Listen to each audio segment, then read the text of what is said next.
Praise the Lord. आप सभी को जय मसीह की। खुदावन यसु के पाक, जिंदा, जलाली और कुदूस नाम में आप सभी को सलाम। Greetings to you in the matchless name of our wonderful saviour Lord Jesus Christ. मेरे भाइयों, मेरी बहनों, आप में से जितने भी लोग इस समय मुझे देख रहे हैं, चाहे आप भारत से हैं या भारत के बाहर से हैं, मैं आप सभी का आज के वचन में स्वागत करता हूं। मैं बिलीव करता हूं आज का वचन प्रेम, चेतावनी, इंस्ट्रक्शन से भरा हुआ है। आज परमेश्वर हमें एक बार फिर से कुछ ऐसा सिखाने वाला है जिससे हम उसकी तरफ फिर जाएं। आज के वर्ड को स्टार्ट करने से पहले मैं हमेशा की तरह आपको एक छोटे विषय पे काउंसिल करना चाहता हूं। याद रखिए, मिसअंडरस्टैंडिंग कभी परमेश्वर की तरफ से नहीं होती। The Bible says God is a God of peace, not the God of confusion. कई बार हम जब लोगों को कुछ बोलते हुए देखते हैं या कुछ करते हुए देखते हैं तो हम अपने ही मतलब अपने मन में कुछ सोचते रहते हैं। आप जानते हैं, अच्छे अच्छे रिश्तों को मिसअंडरस्टैंडिंग खराब कर देती है। आप कई बार वो सुनते हो जो आपको कहा भी नहीं गया। डेविल कई बार हमें मिसअंडरस्टैंड करता है ताकि हम रिश्तों को खो बैठें। मैंने ऐसे कई सारे लोगों को देखा है जो बहुत ज़्यादा लोगों को मिसअंडरस्टैंड करते हैं, और मैं आपको ईमानदारी से कहना चाहता हूँ, समटाइम्स मैं भी फील करता हूँ कि मैंने उस व्यक्ति को मिसअंडरस्टैंड किया। मिसअंडरस्टैंड का मतलब मैं आपको एक वर्ड में कहूँगा कि एक गलत फहमी पाल के रखना, या तो उसके बारे में वो सोचना जो बात है ही नहीं। मैं आपको एक एग्जाम्पल देता हूं, और मैं चाहता हूं कि आने वाले दिनों में आप इस ट्रैप से बचें। रिश्तों में बचें, कलीसिया में बचें, काम की जगह पे बचें। आप जानते होंगे कई बार घर के अंदर हम बहुत सारी चीज़ों को जब देखते हैं तो हम कुछ भी सोच लेते हैं।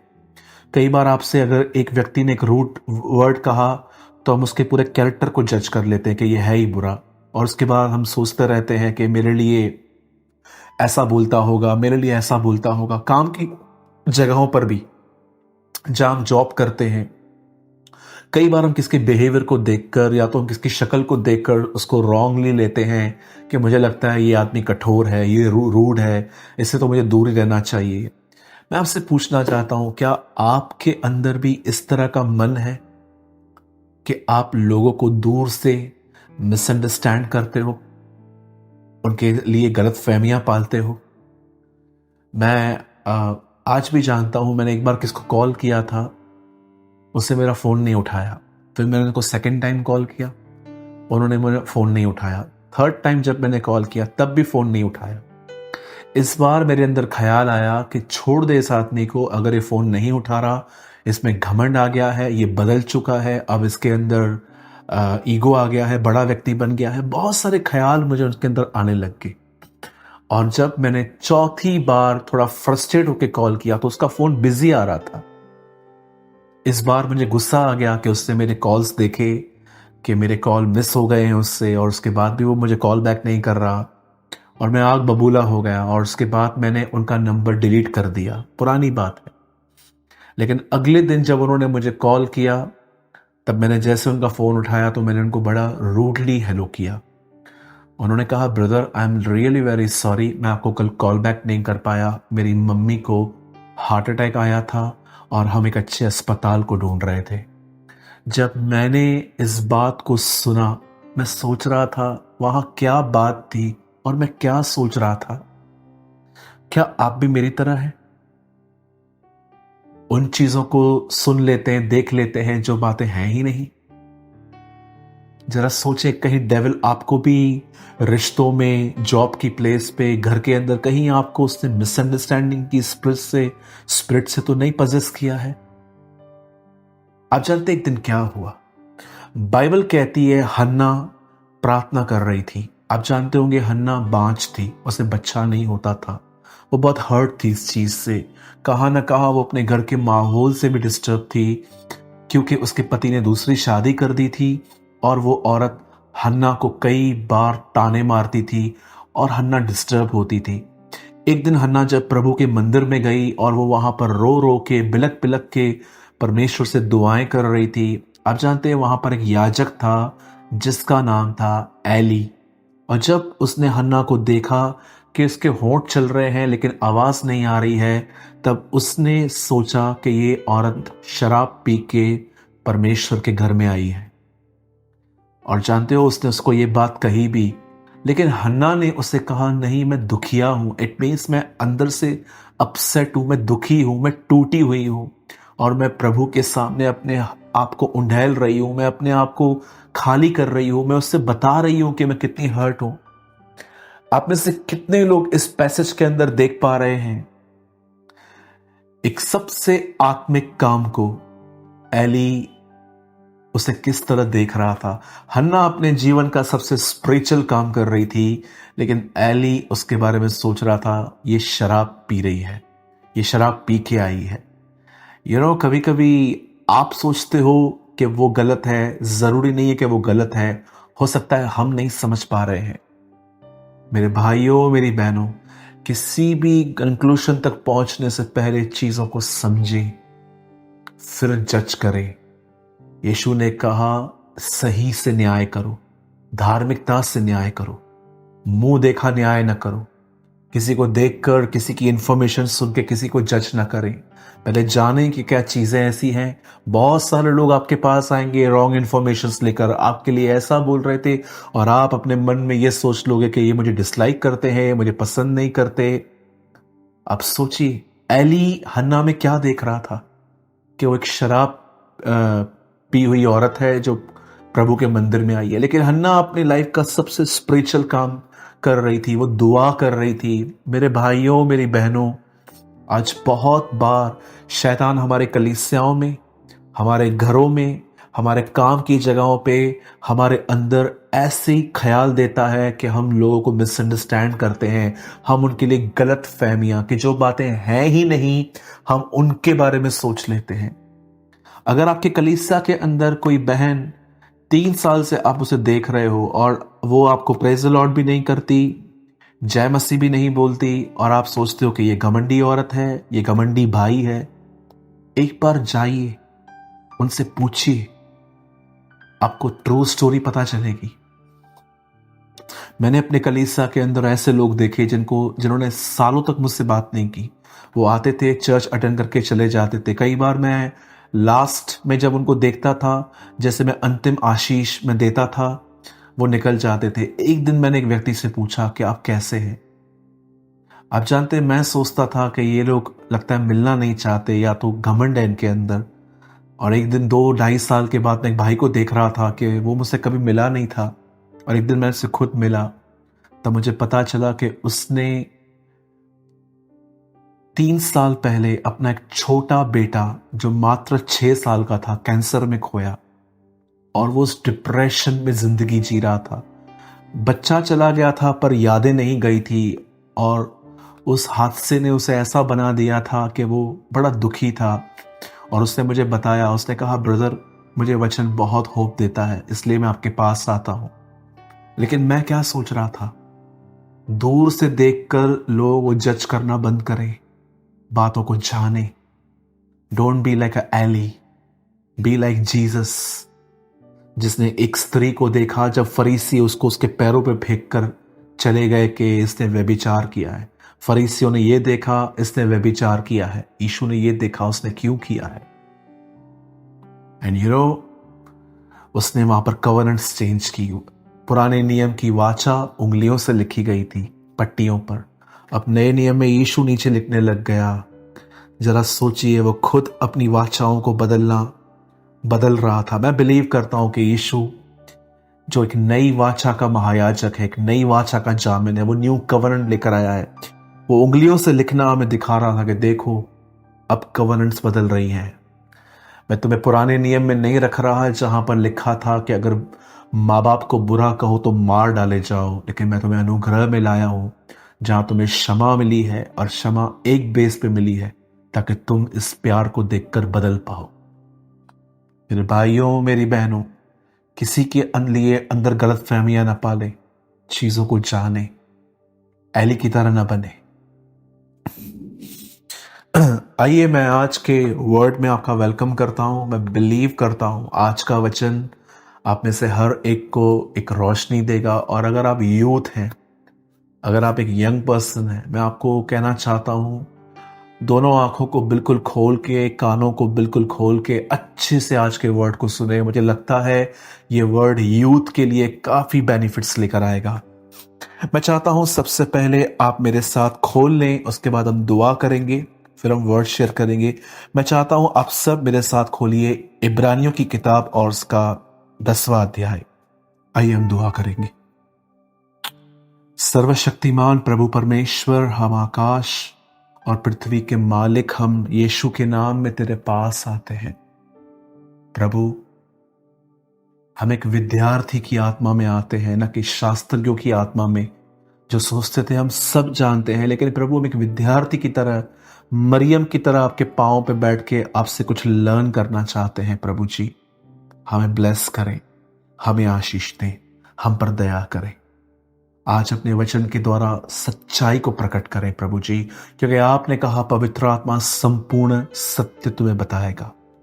महिमा आदर आपको देते हैं, दुआ यस्सु के नाम में मांगते हैं, आमीन एंड आमीन। मैं आपके लिए एक वर्ड पढ़ रहा हूं जो इस समय आपके स्क्रीन पर है और मैं आपके लिए पढ़ रहा हूं। इब्रानियों 10 अध्याय और उसका पहला वचन। क्योंकि व्यवस्था जिसमें आने वाली वस्तुओं का प्रतिबिंब है, पर उसका असली स्वरूप नहीं, इसलिए उन एक ही प्रकार के बलिदान के द्वारा जो प्रतिवर्ष अचूक चढ़ाए जाते थे, पास आने वालों को कदापि सिद्ध नहीं कर सकते। मैं पहली लाइन फिर से पढ़ रहा हूं।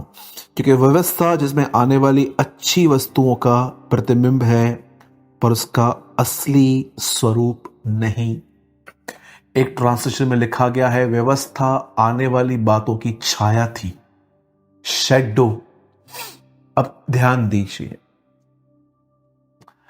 मैंने अपने लाइफ में पहली बार दुआ करते समय एक विजन देखा। अक्सर मैं जब मॉर्निंग में उठता हूं तो परमेश्वर से कुछ समय मैं दुआ में स्पेंड करता हूं, प्रार्थना करता हूं। एक दिन जब मैं प्रार्थना कर रहा था, ये कोई पुरानी बात नहीं है, ये रिसेंटली मेरे साथ हुई थी और मैं आपसे शेयर कर रहा हूं। मैं कुछ दिन पहले प्रभु से प्रार्थना कर रहा था। लगभग मेरी पंजाब ट्रिप से पहले मैं पंजाब जा रहा था। उससे कुछ दिन पहले की बात है। मैं जब प्रेयर कर रहा था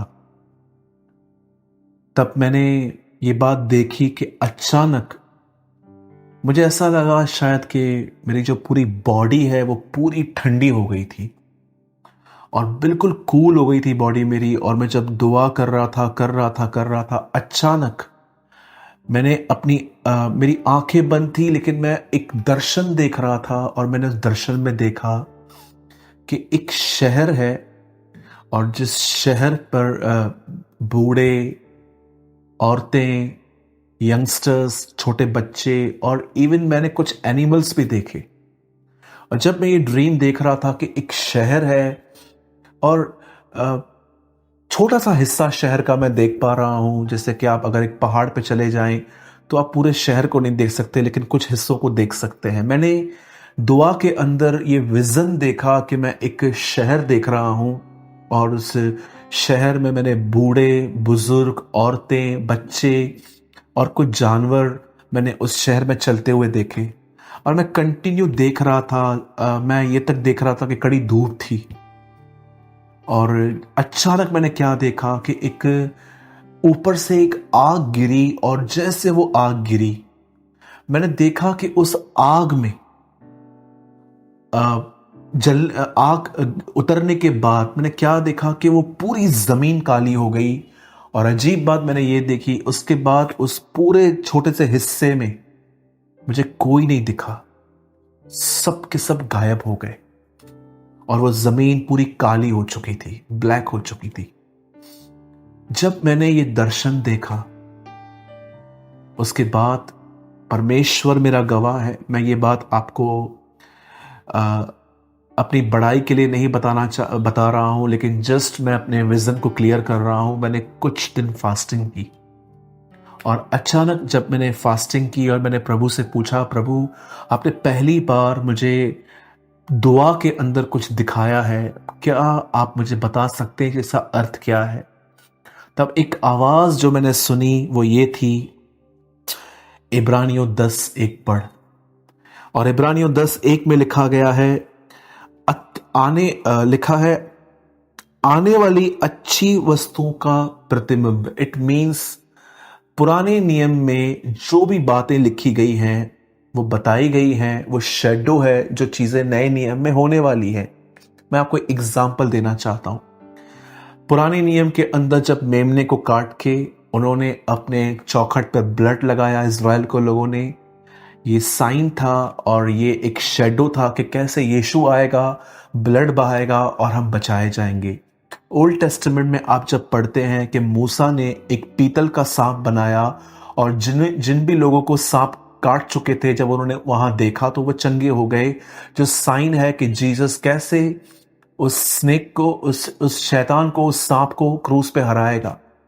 और भी आप ऐसी बहुत सारी बातें पुराने नियम में पढ़ सकते हैं, जैसे कि इब्राहिम जब अपने बेटे को बलिदान करने के लिए ले जा रहे थे, तब उन्होंने अपने बेटे को मारने के लिए जब छुरा स्टार्ट किया मारना, तो लिखा है कि प्रभु ने उसे कहा मत मार, और उन्होंने कहा कि उसे झाड़ियों में एक मेढ़ा देखा, एक जानवर देखा जो उसने निकाला। ये दिखाया गया था कि नए नियम में इंसान छोड़ दिया जाएगा और वो यीशु मसीह जो है वो मारा जाएगा। ऐसी पुराने नियम की कई बातें हैं जो हम पढ़ सकते हैं, जो न्यू टेस्टामेंट में फुलफिल हुई हैं। जब मैं इस वचन को पढ़ रहा था कि प्रभु मैंने आग देखी, आसमान से आग आई और वो पूरा स्पॉट ब्लैक हो गया, ये क्या है, कौन सी बात है जो आपने मुझे ये वचन क्यों दिया? तब मैंने कुछ टाइम बैठ के इसके बारे में सोचा। तब मैंने क्या देखा, पुराने नियम में एक ही नगर था जो आग से भस्म हुआ था, सदोम और अमोरा। और जैसे मेरे अंदर ये थॉट आया, मैं पूरी तरह से पीस में आ गया, मैं शांति में आ गया। और मैंने वहां पर जाके क्या देखा कि परमेश्वर ने उस नगर पर अपनी आग बेचकर अपना न्याय प्रकट किया था कि वो उनके कामों से खुश नहीं था। और मेरे भाइयों, मेरी बहनों, अब मैं आपको बताना चाहता हूं ये विजन परमेश्वर ने मुझे क्यों दिया। आप सभी जानते होंगे पुराने नियम में बाइबल बताती है इब्राहिम और लूत जब बहुत धनी हो गए, तो एक टाइम ऐसा आया कि इनके साथ जो क्राउड था, इनके प्रॉपर्टी को संभालने के लिए जो लोग थे, उनमें झगड़े होने लग गए थे। तब इब्राहिम और लूत अलग हो गए। आप जानते होंगे इब्राहिम बंजर जमीन पे चला गया और लूत एक ऐसी जगह पे जहां पर हरियाली थी, लेकिन उसी हरियाली के बीच में यह शहर बसा हुआ था जिसका नाम था सदोम और अमोरा। आप जानते हैं सदोम और अमोरा में लूत जहां रहता था, वहां पर जो क्राउड था, वहां पर जो लोग थे, आप जानते होंगे उनके अंदर, जहां तक मैं जानता हूं, ये डीमन पजेस लोग थे, दुष्ट आत्माओं से ग्रस्त थे। एक दिन परमेश्वर ने जब सदोम और अमोरा की तरफ निहारा कि इनका पाप इतना बढ़ गया है, कि प्रभु ने डिसाइड किया कि वो इस नगर को विदाउट एनी वार्निंग, जैसे कि आपने देखा होगा नीनवे नगर को खत्म करने से पहले योना भेजा गया था और योना ने प्रचार किया और उन्होंने पश्चाताप किया। लेकिन ये एक ऐसा शहर है जहां पर दया नहीं दिखाई गई, लेकिन सीधा परमेश्वर जजमेंट लेके आने के लिए आया था। और जब प्रभु ने देखा कि वहां पर लूत रहता है उस सिटी में, तब आप जानते होंगे कि तो स्वर्गदूत वहां पर गए और उन्होंने लूत से कहा यहां से निकल। और वो स्वर्गदूत जो थे, जो एक अलग ही रूप धारण करके उसके पास आए थे। आप जानते हो जब सदोम और अमोरा के लोगों को ये पता चला कि इनके घर के अंदर कोई मेहमान आए हुए हैं, उन्होंने आके क्या कहा लूत को, उन दोनों को निकाल। लूत कहता है मेरे घर की औरतों को ले लो, लेकिन इनको कुछ मत करो। लेकिन उन्होंने क्या कहा, नहीं, हमें ये दोनों जेंट्स चाहिए। क्या आप बिलीव कर सकते हैं? ये ऐसे लोग थे जो जेंडर भी नहीं देखते थे कि वो कौन है। इतनी गंदगी इनके अंदर भरी पड़ी थी। आप सोचिए, वचन में तो ये लिखा गया है कि बहनों पर बुरी नजर न डालो, ये भी एक गुनाह है खुदा की नजर में। पर ये लोग तरह सोचिए कितने आगे बढ़ गए थे। मेरे भाइयों, मेरी बहनों, जब मैं इन सारे पैसेजेस को पढ़ रहा था तब मुझे परमेश्वर एक बात दिखा रहे थे। आप जानते हैं, आने वाले दिनों में व्यभिचार का फोर्स और ज्यादा बढ़ेगा। हमें लगता है कि प्रभु ने कहा था अंतिम दिन सिर्फ नूह के दिन है, पर याद रखिएगा इस चीज को, अंतिम दिन जो है वो लूत के दिन भी है। क्या होता था लूत के दिनों में? उन दिनों में ऐसा क्राउड रह रहा था सदोम और अमोरा में, जो एक व्यक्ति को ये तक नहीं देखते थे कि वो जेंट्स है कि वो लेडीज है, बस इनको व्यभिचार चाहिए। आज मैं आप में से हर एक से पूछना चाहता हूं, जितने भी लोग आप मुझे देख रहे हैं, मेरे भाइयों, मेरी बहनों, कहीं आप भी इस फोर्स में तो नहीं आ रहे?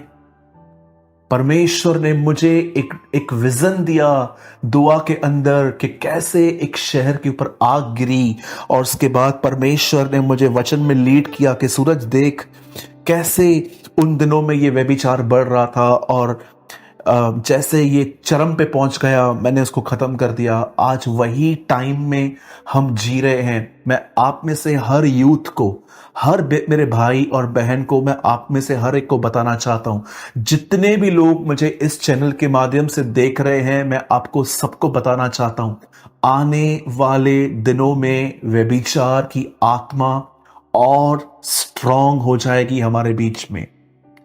स्ट्रांग होने का मतलब ये नहीं है कि ये हमने देखा ही नहीं है। मैं जानता हूं ऑलरेडी व्यभिचार बहुत बढ़ चुका है। ये ऐसा नहीं है कि मैं एक प्रोफेसी कर रहा हूं। मैं जानता हूं ये स्टार्टिंग से है, ये गंदगी स्टार्टिंग से है, लेकिन अब ये इतनी बढ़ जाएगी आने वाले दिनों में कि आप सोच नहीं सकते। आप जानते हैं, आजकल हमारे पास एक एंड्रॉयड फोन्स हैं। आपने देखा होगा अब आपके एंड्रॉयड फोन्स में बीच बीच में से ऐड आ रही है। मैं आपको सच कहता हूं, मैंने कुछ दिन पहले बाइबल एक डाउनलोड की प्ले स्टोर से, और जैसे वो बाइबल मैंने डाउनलोड की और नेक्स्ट डे जब मैं उस बाइबल को अपने मोबाइल में ऑन कर रहा था तो वो बाइबल नहीं चल रही थी, और वहां पर एक छोटा सा वर्ड लिखा था, विदाउट इंटरनेट ये नहीं चलेगी। तब मैंने अपना नेट ऑन किया, और जानते हैं जैसे मैं नेट ऑन किया, मैंने बाइबल को ओपन किया, मैंने एक पेज तक नहीं पढ़ा था कि वहां पर एक ऐड आई। और जानते उस ऐड में क्या लिखा था? क्या आप अकेला फील करते हो? क्या आप किसी से दोस्ती करना चाहते हो? ये गंदी ऐप की ऐड आई। मैं हैरान हो गया। मैंने कहा प्रभु, बाइबल पढ़ते समय ये एड्स आ रही है? जरा सोचिए, व्यभिचार हमारे कितना करीब आ गया है। आप यहां से घर से बाहर निकलिए, आप अपने ऑफिस से नीचे उतरिए, आपको कहां ना कहां एक ऐसा मंजर मिलेगा कि आप कहां ना कहां सोचोगे कि ये कितना बढ़ चुका है। यीशु मसीह ने नहीं कहा इस हत्यारी पीढ़ी से मैं बदला लूंगा। यीशु ने क्या कहा? जितने भी लोग हाबिल से लेके जकरिया तक मरे हैं, यीशु ने उसके लिए जानते क्या कहा? व्यभिचारी पीढ़ी। यह व्यभिचारी पीढ़ी जो है, जो चिन्ह ढूंढती है, हत्यारी पीढ़ी क्यों नहीं?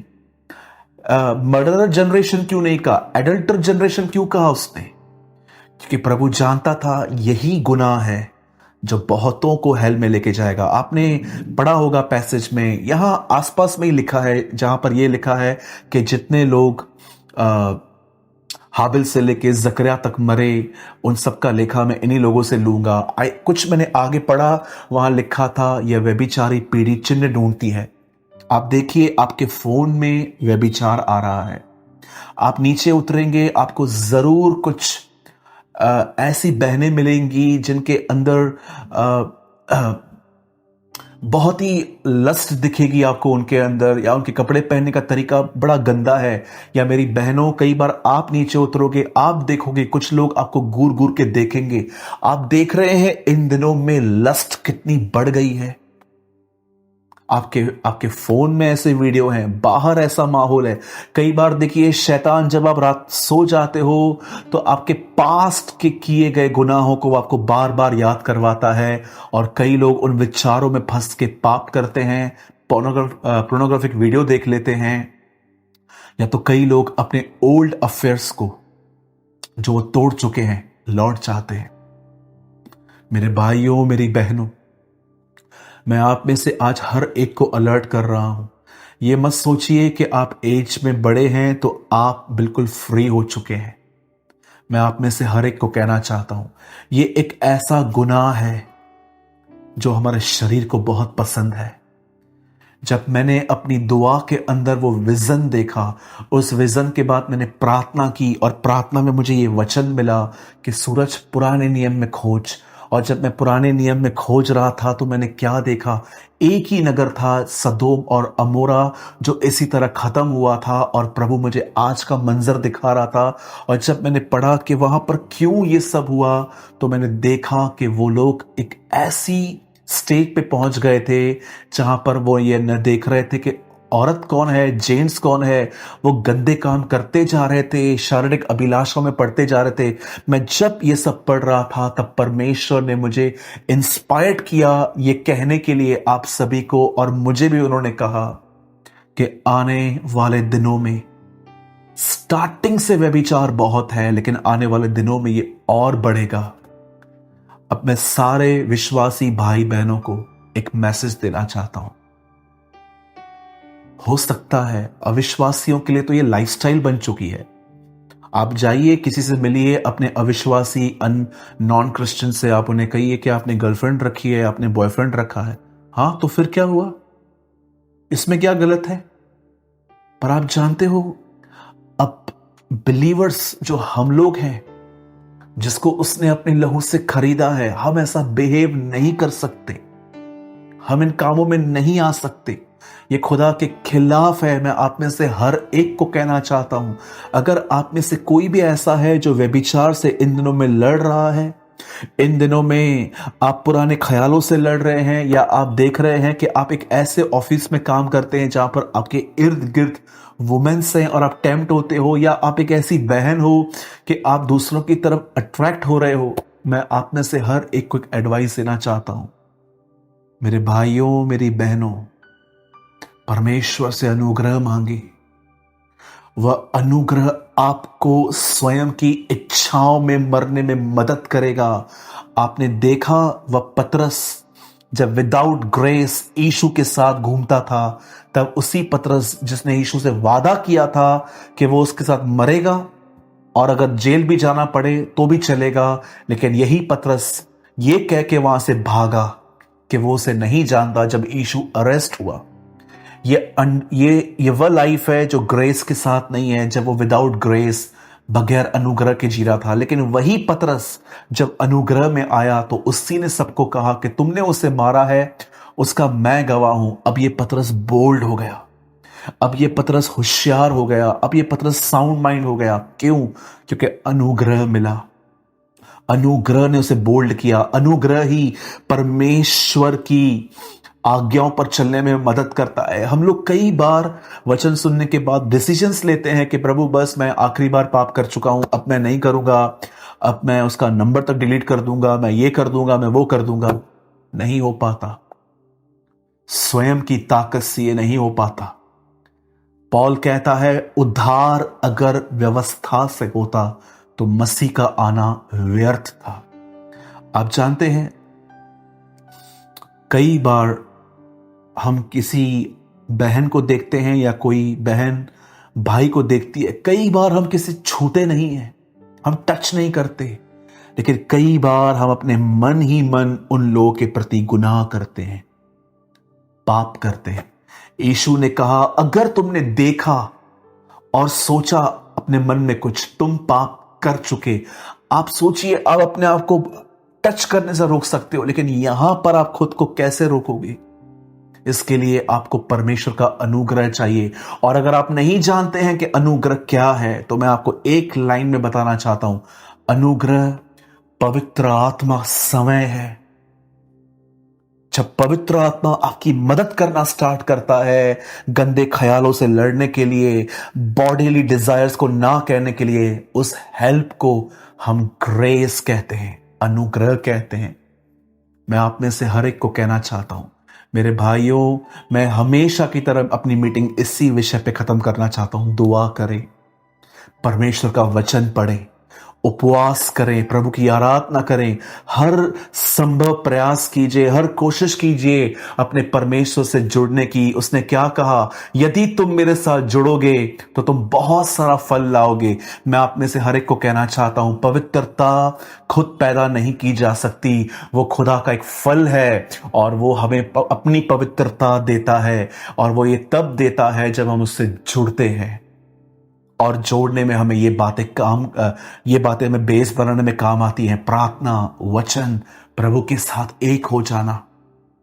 मैं आप में से हर एक को कहना चाहता हूं, आपने आज तक जितना व्यभिचार देखा है, गंदे गंदे काम देखे हैं, मैं आपको कहना चाहता हूं आने वाले दिनों में ये और बढ़ेगा।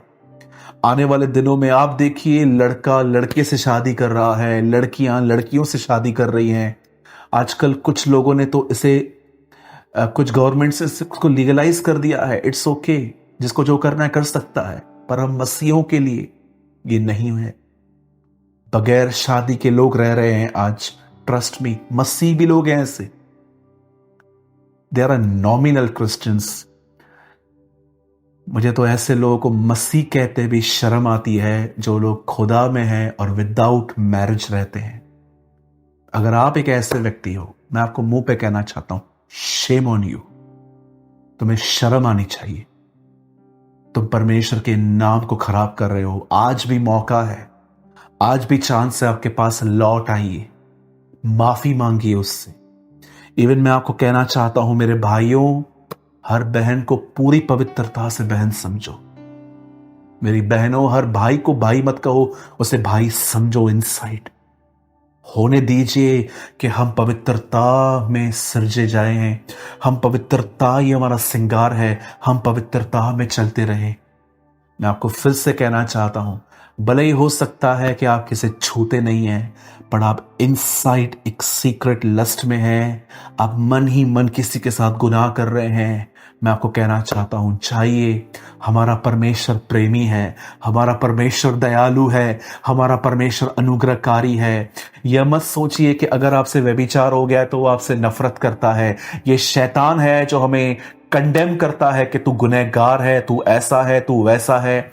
आप जानते हैं, जब गुमराह पुत्र वापस आया तो वो ये सोच के आया कि वो बाप को अप्रोच करेगा कि मुझे नौकर की तरह रख, लेकिन उसके बाप ने उसे नौकर की तरह नहीं, बेटे के नाई रखा। उसको पहले से बढ़कर दिया। यह हमारा परमेश्वर है, वो हमें नाश नहीं होते हुए देखना चाहता। इसीलिए वो आज हमें अलर्ट कर रहा है ताकि हम लौट आएं और हमारे गुनाह मिटाए जाएं।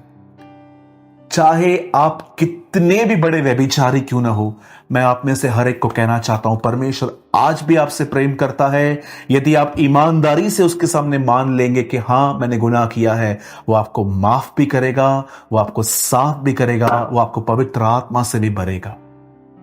Be honest. याद रखिए, यीशु के साथ सबसे पहले एक ऐसा व्यक्ति नहीं चला जो बहुत दुआएं करता था, पर एक ऐसा व्यक्ति था जिसने मरने से कुछ मिनट पहले अपने गुनाह माने थे, और यीशु ने उससे कहा, आज ही तू मेरे साथ स्वर्ग लोक में होगा। You are with me in a paradise. वो क्यों बचाया गया? वो स्पिरिचुअल नहीं था, वो ऑनेस्ट था। उसे मान लिया कि हां, मुझसे गलती हुई है, मुझसे पाप हुआ है। बंद करने से पहले मैं आपको फिर से कहना चाहता हूं, आप जानते हैं कितना ठट्ठा उड़ाया जा रहा है प्रभु के वचन का आजकल। जरा आपने इन बातों को देखा? अब्रॉड में बहुत सारी कंट्रीज में आप जानते हो, गे, लेस्बियन, ये बातें बहुत बढ़ रही है। मैं नहीं कहता हूं ये इंडिया में नहीं है, बहुत है, लेकिन बाहर कुछ ज्यादा है। मैंने रिसेंटली न्यूज सुनी थी कि जो आजकल ऐसे लोग हैं जो गे कहलाए जाते हैं, ये एक जगह पे जमा होते हैं जिसे परेड कहा जाता है, और इनके पास एक फ्लैग है। और जानते हो उस फ्लैग पे क्या छपा हुआ है? रैम्बो। रैम्बो प्रभु ने नूह को दिखाया था कि ये देख, ये मेरी वाचा का चिन्ह है, मैं कभी अर्थ को पानी से नाश नहीं करूंगा। और सोचिए, इन लोगों ने उससे अपने हाथ में उठाया है। What a disrespect. परमेश्वर के वचन का ठट्ठा उड़ाया जा रहा है। अंत के दिनों में मजाक करने वाले आएंगे। पत्रस में लिखा है मॉकर्स आएंगे। और देखिए ये हो रहा है। यूट्यूब पे बहुत सारे प्रीचर्स इन दिनों में प्रीच कर रहे हैं, चर्च जाना जरूरी नहीं है, ऑनलाइन मीटिंग सुनो, सिर्फ चर्च जाना नहीं है। मैं आप में से हर एक को कहना चाहता हूं, सिर्फ ऑनलाइन मीटिंग्स मत सुनिए। अगर आप एक कलीसिया से जुड़े हुए हैं, वहां भी जाइए। Honour your pastor, honour your local pastor. जिस भी चर्च में आप जाते हैं, वहां के पासवान की इज्जत करें, उन्हें प्यार करें, सेवकाई में उनका हाथ बटोरें। आज ऐसी बहुत सारी स्ट्रेंथ टीचिंग्स आई हैं। चर्च जाना जरूरी नहीं है, अन्य भाषा बोलना जरूरी नहीं है, प्रभु भोज जो है वो विदाउट बैप्टिज्म भी खा सकते हो, बिलीवर को बिलीवर से प्रार्थना करवाने की जरूरत नहीं है। ऐसे झूठे लोगों को ना सुने। क्या कहती है बाइबल? अंत के दिनों में नए नए पाखंडों का उद्घाटन किया जाएगा। आज हो रहा है। रोज नई पाखंडी भरी टीचिंग्स जो स्क्रिप्चर्स में नहीं दिखती।